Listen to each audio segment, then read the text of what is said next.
সাদা পোশাকের পর্ব শেষ হতেই লাল সবুজে রঙিন হওয়ার অপেক্ষা ভুলে যেতে হবে সবশেষ কয়েকদিনের স্মৃতিমাখা পুরনো কথা।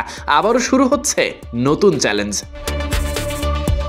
আয়ারল্যান্ডের বিপক্ষে ৩ ম্যাচের টি-20 সিরিজ সামনে রেখে প্রথম 2 ম্যাচের জন্য দল ঘোষণা করেছে বিসিবি। নবীন এবং অভিজ্ঞদের এক করে দলে এসেছে কিছু পরিবর্তন, জায়গা পেয়েছেন এক নতুন মুখ।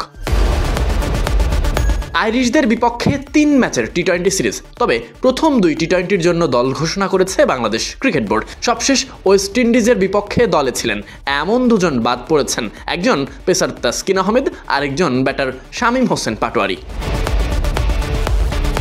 তাসকিন শামীমদের জায়গা অবশ্য ফাঁকা নেই, নির্দিষ্ট জায়গায় দেখা যাবে পেস অলরাউন্ডার মোহাম্মদ সাইফুদ্দিনকে।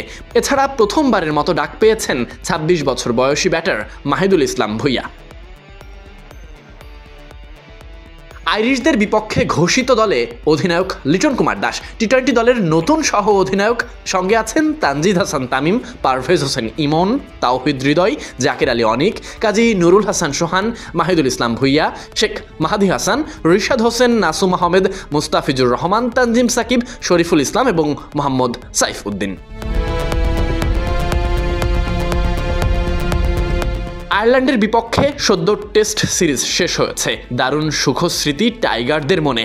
আগামী 27, 29 নভেম্বর এবং আগামী 2রা ডিসেম্বর চট্টগ্রামের বীরশ্রেষ্ঠ মতিউর রহমান স্টেডিয়ামে অনুষ্ঠিত হবে বাংলাদেশ আয়ারল্যান্ডের টি-20 ম্যাচ। সবকিছু ঠিকঠাক থাকলে রঙিন পোশাকে আবারও রঙিন হওয়ার অপেক্ষা টাইগারদের। Sadiq Ahmed Sunny, BD cric time.